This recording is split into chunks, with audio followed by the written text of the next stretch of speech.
Travel all over the countryside, ask the Leylands, ask the Leylands. Travel all over the countryside, ask the Leyland brothers. Whatever it is that you want to see, ask the Leylands, ask the Leylands. No matter whatever that happens to be, ask the Leyland brothers. Come on, me in it and join in the fun. Travel all over Australia.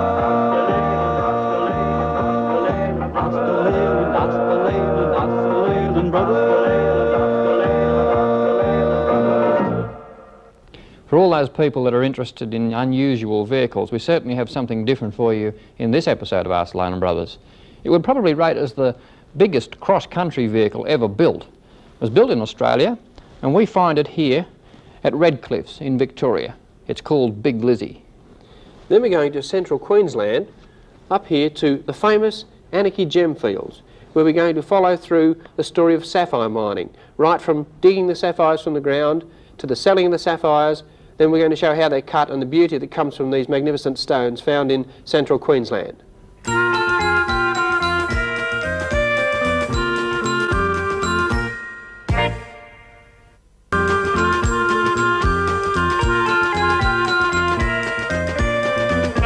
Well, if really big vehicles are what you're interested in, then the place to come is Redcliffs in Victoria. Now, we've come to Redcliffs at the suggestion of Max Thorburn, who lives in Mildura, and he reckons that Big Lizzie might make an interesting subject for our Ask the Leyland Brothers program. Well, this is Big Lizzie. And believe it or not, Big Lizzie is driven by a single-cylinder engine. The huge motor, which is housed back in this compartment behind me here, runs on crude oil, and it was used way back in 1915 when it was first invented, in those days, for transporting wool. That was the original intention, at least. Big Lizzie didn't actually see out its days as the inventor had imagined, but there are some interesting features. One of them, for instance, are these rather peculiar wheels. They've got these strange pads on there, on both the inside and the outside wheel, and as the wheels roll along, it kind of lays those down a bit like a sand ladder, because the inventor was a humane sort of a person, and he was interested in having the heavy loads put on the early camel teams that used to transport all the wool in inland Australia eased a little bit, and he invented this machine to go across sandy country where the camels were used. Probably one of the most remarkable things about Big Lizzie is its enormous size. In the old days, it used to travel across the outback countryside, practically clearing the country as it went. The unique thing then was it was almost like a complete self-contained living quarters. It had living quarters, it had a blacksmith shop, and they had their own cows and everything for milk and so on. And used to travel around the country like a small town on wheel, well, sort of wheels anyhow. As you can see, it's a rather unique system, and the original idea was developed in 1908, prior to the First World War. And this machine was built in 1914, although it was completed in 1915. It took a whole year to construct Big Lizzie. And this system was superseded later on when they developed the tracks for the tanks for the military vehicles. The same system was used on all the wheels. If you go to the back here, you can see the larger wheel, a very much larger version of the front thing. It's exactly the same principle. It's sort of like laying down a sand ladder, and then the wheel rolls along on front of it, and then another one flops into place. The thumping of the massive 14-inch bore engine and the monster-like gait of Big Lizzie resounded through the bush for miles as it moved along at 1 mile per hour. This monster of the outback never saw service as its inventor imagined, carrying bales of wool. Instead, with its 2-year journey from Melbourne stopped by the flooded Murray River, it carried up to 80 tons of wheat to the rail sidings, and eventually was used to clear the scrub for the soldier settlement at Redcliffs. Big Lizzie had a turning circle of just under 100 metres, and complete with chickens, cows and blacksmith shop on the front platform, the operators could carry out running repairs. A self-contained unit, ideal for the remote regions it had been built for. Not only must Big Lizzie qualify as the largest vehicle ever built in Australia, it must surely earn some recognition as one of the most remarkable inventions in the history of transportation.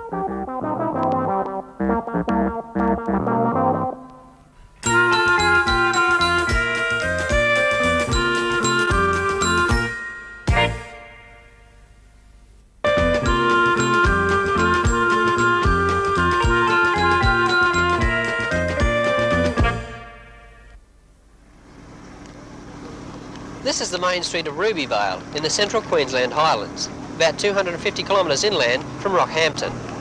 Sapphire and Rubyvale are in the Anarchy sapphire fields. We're here because of two letters, one from Mrs. B. Neelan of Habersham in New South Wales, who says, could we show some of the interesting aspects of finding these precious stones? Another one from Jacqueline Spencer of Westbury in Tasmania, who says her father went to the Anarchy fields and found some beautiful stones, and could we show them? Well, the sapphire story is quite extensive. We're going to show the mining of the sapphires and right through to the cutting of them. Sapphires were discovered here by a railway surveyor in 1875, and by 1890 sapphire mining had become an active industry, with the townships of Sapphire and Rubyvale being established. The road between Sapphire and Rubyvale meanders through the main Anarchy gem fields.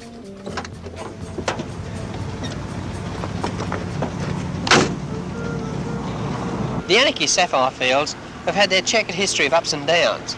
At the moment there's a boom in sapphires. The most obvious thing you see when driving along the road here is the heavy machinery working. But this is not the only method of getting the sapphires from the ground. There's a small family operation, and there's also the holiday fossicker who just uses hand implements. All you need to get started is a miner's right, obtainable at the police station in nearby Emerald, and the basic tools. At the peak of the season, through autumn, winter and spring, there are an estimated 4,000 holiday fossickers and commercial miners on the fields. Mining, of course, is to get rid of all the topsoil here, which doesn't carry very much wash, but as you can see there's a wash there that I'm brushing away out and the wash is falling down. The idea is to get down to the bed of it, and as you're working, not to leave anything behind. It's particularly important that you clean up right down onto that clay bottom, because there are, as you can see there, holes in the clay which is likely to hold sapphires. I'm not saying, of course, that there are sapphires there, but of course there's that chance every time. The more you brush up from the bottom, the better chance. Sapphires being very heavy, of course, they get down to the bottom.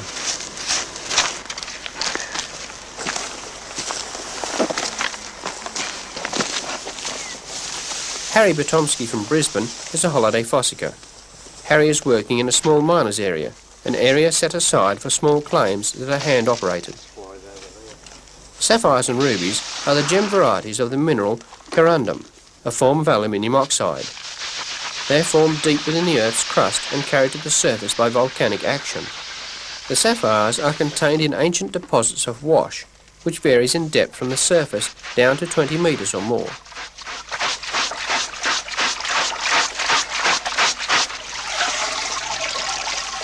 That up and down movement is to bring the heavier stones into the middle. Now, you'd not only get sapphires, or you're perhaps lucky if you get sapphires, but you bring all the heavier stones in, like ironstone, spinel, and hopefully you'll see that nice bright sapphire on the top.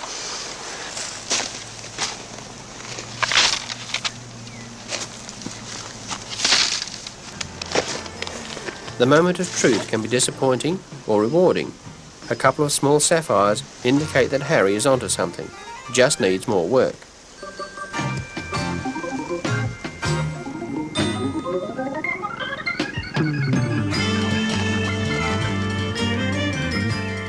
Once you have proven an area by fossicking, a claim must be pegged. Small miners' claims are 20 square metres. The use of some mechanised equipment is allowed, such as electric winches and pneumatic drills. Most miners live on their claims, as they must be worked for a minimum of 5 days a week, or the claim is forfeited. To have a look at a small sapphire mine, we're going down to meet Jean and Ray Stoddart.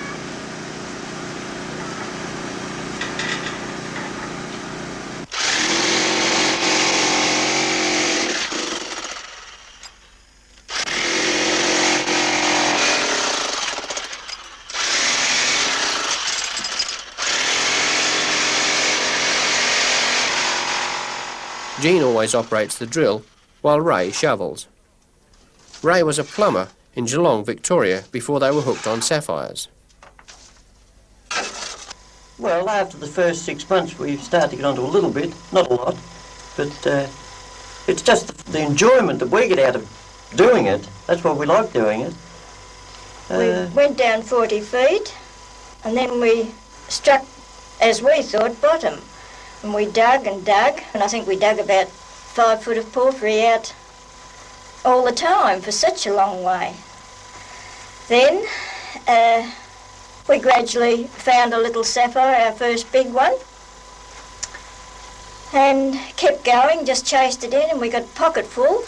Just, I suppose there'd be, about an ounce in it. I'm back to front here, but...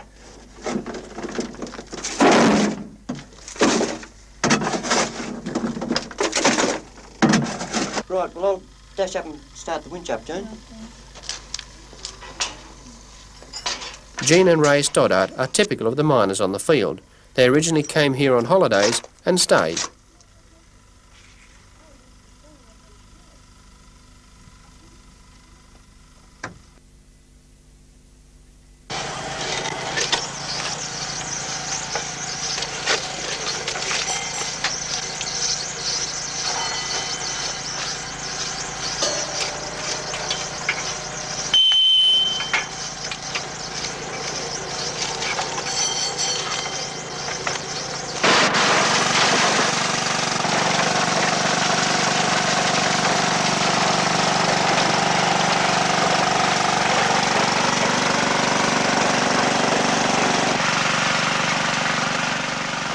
Operating as a team, Ray and Jean say mining has given them a new lease of life. Every day has the excitement of the possible discovery of a big sapphire.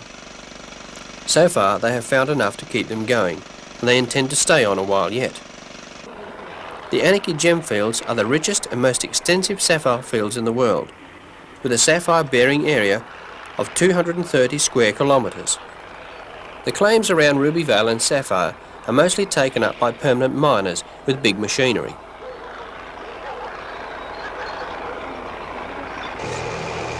Here the pick is exchanged for a bulldozer and the claims are 90 square metres. Most areas now being mined by heavy machinery have been prospected before by the small miners and since abandoned.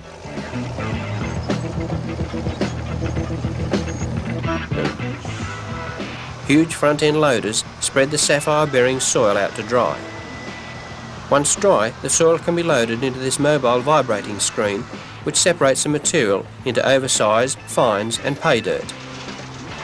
In the past 6 years, big operators have moved into stipulated areas with heavy equipment, which enables them to process vast quantities of sapphire-bearing soil quickly.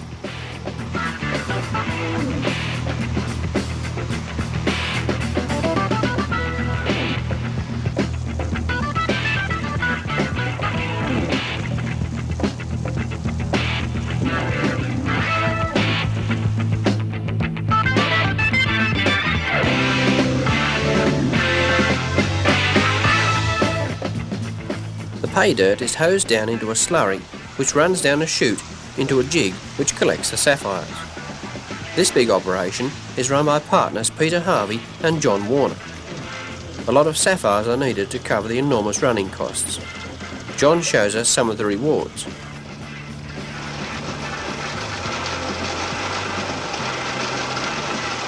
Well, this is the results of somewhere between, say, 100 yards or 1,000 yards of material, depending on the area, and it's concentrated down by screening it, and then that concentrated or screened wash is brought in here and washed through this jig, and your heavier material sits underneath the lighter material.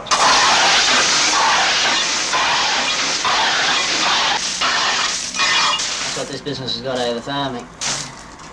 Fascination.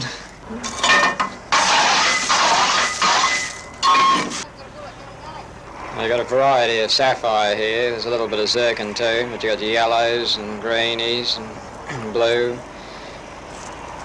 And what made you come here to the sapphire fields? Oh, I spent the best part of my 30 years alive farming and cattle, and you know what the returns from that has been over the past few years. Very unrewarding. And the fascination for gems, I think, holds most people, and more particularly myself. So I came out here as a tourist, and here I am, 6 years into it. John, where do most of the sapphires go that you mine here? Well, unfortunately for Australia, probably 90% or more go over to overseas countries. primarily to Thailand, where they're cut and marketed throughout the world. Australia's poorer for it, because if the miners got together, we actually supply probably 90% of the world's large precious gems in sapphires. And as a majority supplier, we should dictate the price, but we don't. We get told what we get paid for them, and this is all we can do, we accept it. If we got better organised, that's miner-wise, better administered by the administration, we'd have a very, very lucrative market here for Australia, much more so than it is now. So a lot of it goes out unknown to the government? Or? Oh, a lot of it goes out unknown to the government or in various ways, whereby Australia gets no return for it, or very minimal. And they cut it up, say, in Thailand and resell it overseas as their own sapphire, or is it sold as Australian sapphire? No, unfortunately, once again for Australia, not only are we losing out in the amount of many, many millions of dollars we should get for this rare industry, but we're also losing out on name-wise, because the better quality sapphire is sold as, say, Ceylonese, Burmese sapphire, rather than as it should be sold as the good Australian sapphire. When you see Australian sapphire, they always show you some awful rubbish. Do they? But this is obviously a very good one here. Yeah, so that's somewhere between $5,000 and $6,000 worth, and if it was, say, cut in Australia, it'd be worth probably 10 times what we'll get for it, or 100 times what we get for it selling it overseas, and they'll do what they want to do with it.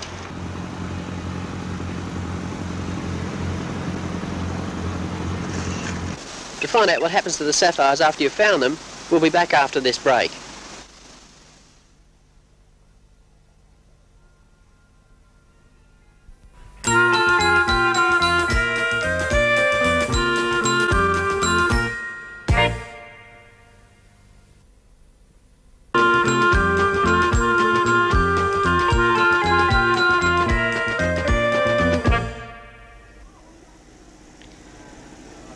Once you've found your sapphires, you have to sell them. And to find out how you go about selling the sapphires, we're going to see Russell Hoban talking to a buyer. Rubyvale's main street displays signs of the various sapphire buyers. Most of the big buyers are from Thailand. Russell Hoban often acts as an agent for miners, and the buyers visit Russell regularly to see what he has for sale. Too small, that's a big one. Different, wrong cost table. Ah, very blue that way.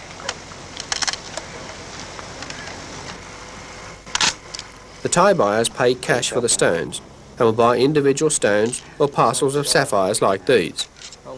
They often have an interpreter and a bodyguard accompanying them on their buying trips. $5 an ounce. $5? Yeah. No, I can't. I think too dear. Too dear for you? Yeah. What about you come up a little bit and I'll come down a little bit? No, I can't. Too dear, too far distance. Yeah. A deal is not always made, but there's more than one buyer on the field. Until you come back next time. Okay. Thank You hear lots of stories of big sapphires on the fields here, but it's very rare to see one. We've been told about a local identity, 90-year-old Mick Stonebridge, who's got a beautiful sapphire almost as big as a matchbox. We're going to see if he'll show it to us. Mick Stonebridge lives alone in this shanty, where he's lived for the last 53 years.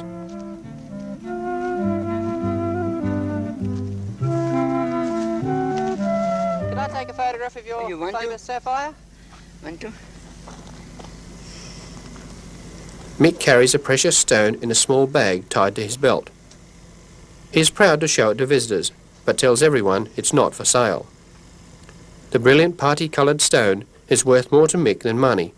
To him, it is priceless. It's big. How long ago did you find the stone? Oh, it was 30 years ago. 30 years. Whereabouts was it? Quarter mile over there. Just over this way? Yeah. Can I have a look?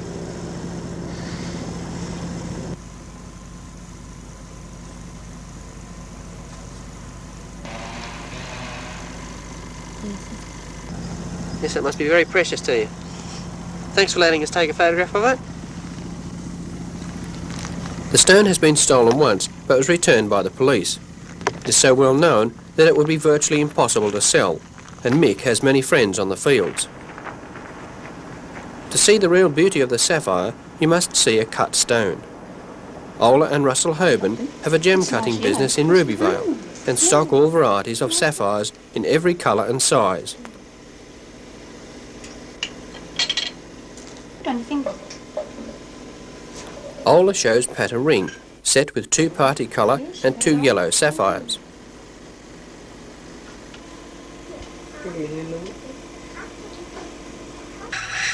Diamond dust impregnated wheels are used to shape the rough sapphire. Up to 2/3 of the stone is lost in the cutting process, and only an expert can judge the best way to cut each individual stone. Sapphires have a hardness of 9, second only to diamonds with a hardness of 10. The biggest sapphires in the world have come from the Achie fields. The largest black sapphire in the world, the Star of Queensland, was found by a 12-year-old boy in 1934 and was used as a doorstop until its value was realised. It is now in a collection in the United States, valued at more than $180,000. Ola cuts the intricate facets which give the stones their brightness.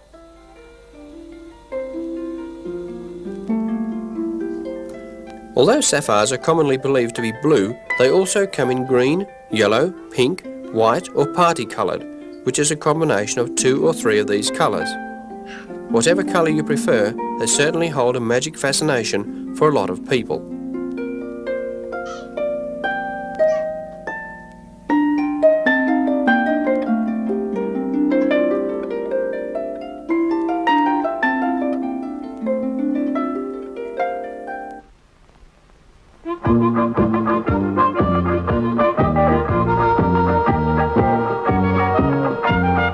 Travel all over the countryside, ask the Leylands, ask the Leylands. Travel all over the countryside, ask the Leyland brothers. Whatever it is that you want to see, ask the Leylands, ask the Leylands. No matter whatever that happens to be, ask the Leyland brothers. Come on, me in and then join in the fun. Travel all over Australia.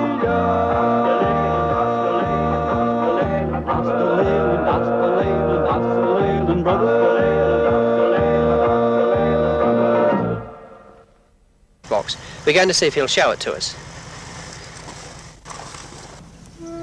Mick Stonebridge lives alone in this shanty, where he's lived for the last 53 years.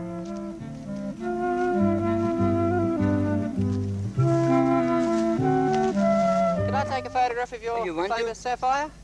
Want to? Mick carries a precious stone in a small bag tied to his belt. He is proud to show it to visitors, but tells everyone it's not for sale. The brilliant party-coloured stone is worth more to Mick than money. To him, it is priceless. It's big. How long ago did you find the stone? Oh, it was 30 years ago. 30 years. Whereabouts was it? About a quarter mile over there. Just over this way? Yeah. Can I have a look?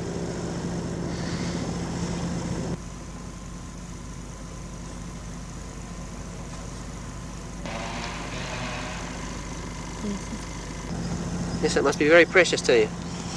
Thanks for letting us take a photograph of it. The stone has been stolen once, but was returned by the police. It is so well known that it would be virtually impossible to sell, and Mick has many friends on the fields.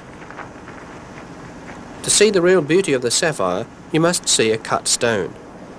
Ola and Russell Hoban have a gem cutting business in Rubyvale and stock all varieties of sapphires in every colour and size. Don't you think? Ola shows Pat a ring, set with 2 party colour and 2 yellow sapphires.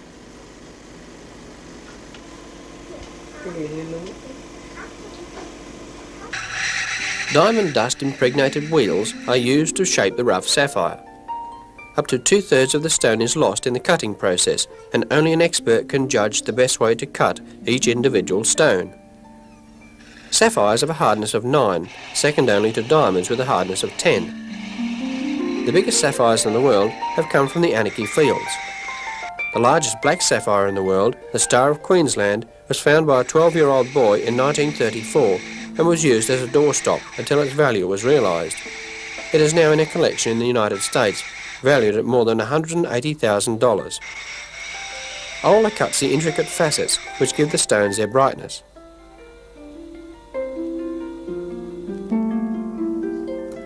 Although sapphires are commonly believed to be blue, they also come in green, yellow, pink, white or party-coloured, which is a combination of 2 or 3 of these colours. Whatever colour you prefer, they certainly hold a magic fascination for a lot of people.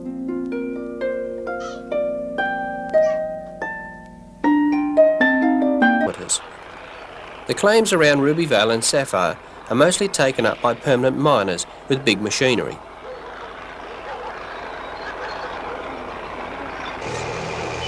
Here the pick is exchanged for a bulldozer and the claims are 90 square metres. Most areas now being mined by heavy machinery have been prospected before by the small miners and since abandoned.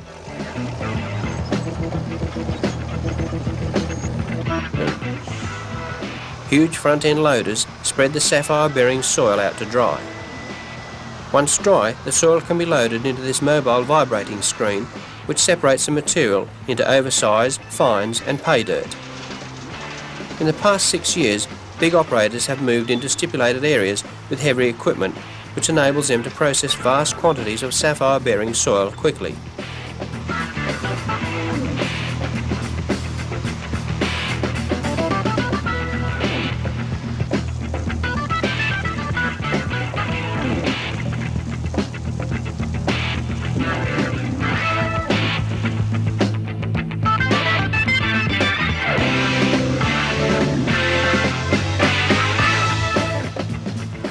Pay dirt is hosed down into a slurry which runs down a chute into a jig which collects the sapphires.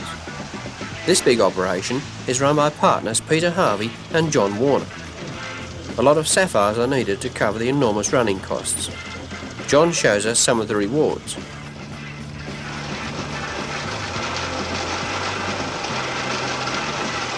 Well, this is the results of somewhere between, say, 100 yards or 1,000 yards of material depending on the area, and it's concentrated down by screening it, and then that concentrated or screened wash is brought in here and washed through this jig, and your heavier materials that's underneath the lighter material.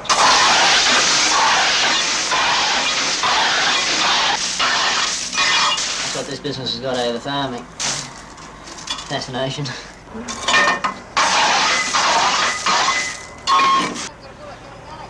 You've got a variety of sapphire here. There's a little bit of zircon too, but you've got the yellows and greenies and blue. And what made you come here to the sapphire fields? Oh, I spent the best part of my 30 years alive farming and cattle, and you know what the returns from that has been over the past few years. Very unrewarding. And the fascination for gems, I think, holds most people, and more particularly myself. So I came out here as a tourist, and here I am, 6 years into it. John, where do most of the sapphires go that you mine here? Well, unfortunately for Australia, probably 90% or more go over to overseas countries, primarily to Thailand, where they're cut and marketed throughout the world. Australia's poorer for it, because if the miners got together, we actually supply probably 90% of... Bitomsky from Brisbane is a holiday fossicker. Harry is working in a small miners area, an area set aside for small claims that are hand-operated. Sapphires and rubies are the gem varieties of the mineral corundum, a form of aluminium oxide. They are formed deep within the Earth's crust and carried to the surface by volcanic action. The sapphires are contained in ancient deposits of wash, which varies in depth from the surface down to 20 metres or more.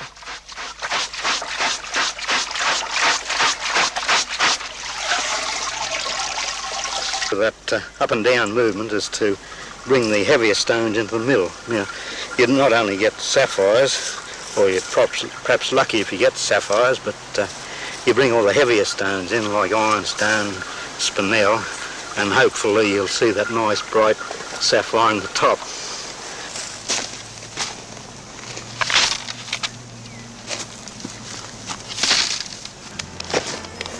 The moment of truth can be disappointing or rewarding.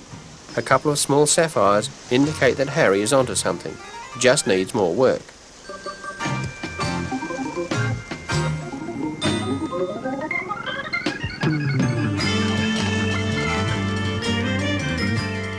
Once you have proven an area by fossicking, a claim must be pegged. Small miners' claims are 20 square metres. The use of some mechanised equipment is allowed, such as electric winches and pneumatic drills. Most miners live on their claims, as they must be worked for a minimum of 5 days a week, or the claim is forfeited. To have a look at a small sapphire mine, we're going down to meet Jean and Ray Stoddart.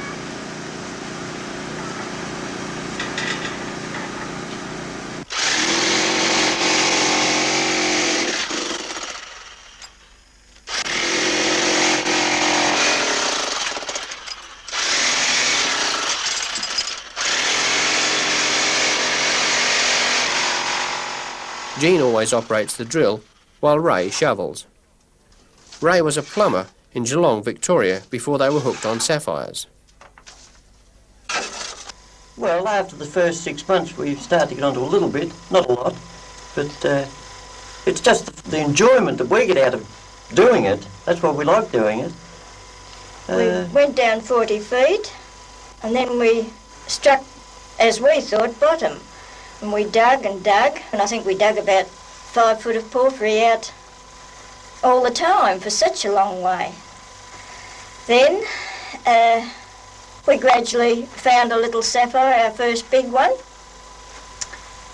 and kept going, just chased it in, and we got a pocket full, just, I suppose it'd be, about an ounce in it. Life. Every day has the excitement of the possible discovery of a big sapphire. So far, they have found enough to keep them going, and they intend to stay on a while yet.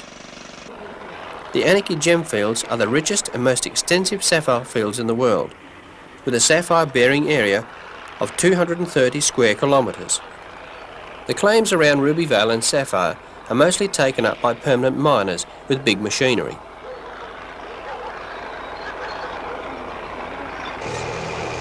Here the pick is exchanged for a bulldozer, and the claims are 90 square metres. Most areas now being mined by heavy machinery have been prospected before by the small miners and since abandoned.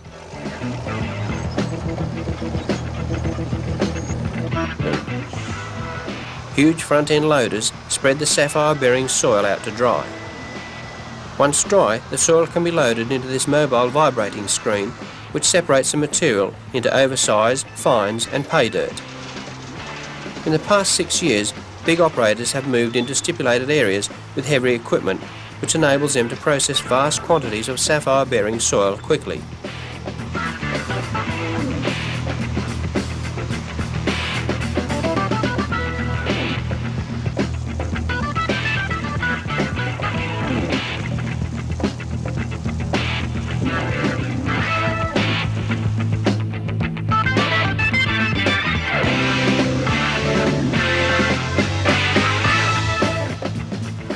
Pay dirt is hosed down into a slurry which runs down a chute into a jig which collects the sapphires. This big operation is run by partners Peter Harvey and John Warner. A lot of sapphires are needed to cover the enormous running costs. John shows us some of the rewards.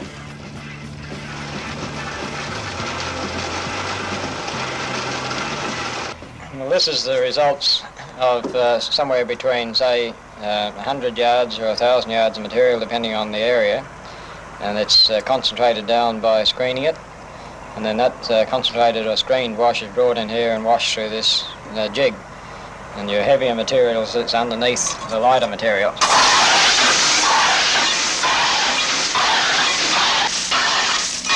That's what this business has got out of the farming. Fascination.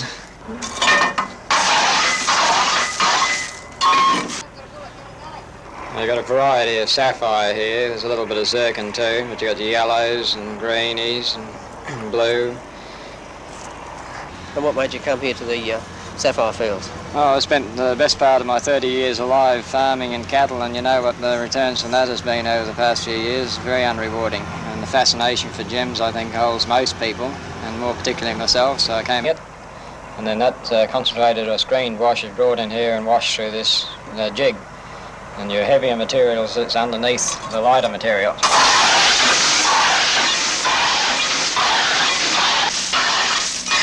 That's what this business has got out of the farming. Fascination.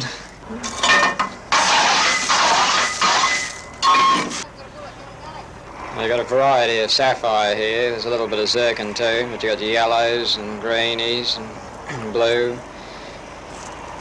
And what made you come here to the sapphire fields? Well, I spent the best part of my 30 years alive farming and cattle, and you know what the returns from that has been over the past few years. Very unrewarding. And the fascination for gems, I think, holds most people, and more particularly myself. So I came out here as a tourist, and here I am, 6 years into it. John, where do most of the sapphires go that you mine here? Well, unfortunately for Australia, probably 90% or more go over to overseas countries, primarily to Thailand, where they're cut and marketed throughout the world. Australia's poorer for it, because if the miners got together, we actually supply probably 90% of the world's large precious gems in sapphires. And as a majority supplier, we should dictate the price, but we don't. We get told what we get paid for them, and this is all we can do, we accept it. If we got better organised, that's miner-wise, better administered by the administration, we'd have a very, very lucrative market here for Australia, much more so than it is now. So a lot of it goes out unknown to the government? Or? Oh, a lot of it goes out unknown to the government or in various ways, whereby Australia gets no return for it, or very minimal. And they cut it up, say, in Thailand and resell it overseas as their own sapphire, or is it sold as Australian sapphire? No, unfortunately, once again for Australia, not are we losing out in the amount of many, many millions of dollars we should get for this rare industry, but we're also losing out on name-wise because the better quality sapphire is sold as, say, Ceylonese, Burmese sapphire rather than as it should be sold as the good Australian sapphire. When you see Australian sapphire, they always show you some awful rubbish. Do they? But this is obviously a very good one here. Yeah, so that's somewhere between $5,000 and $6,000 worth, and if it was, say, cut in Australia, it'd be worth probably 10 times what we'll get for it, or 100 times what we get for it selling it overseas, and they'll do what they want to do with it.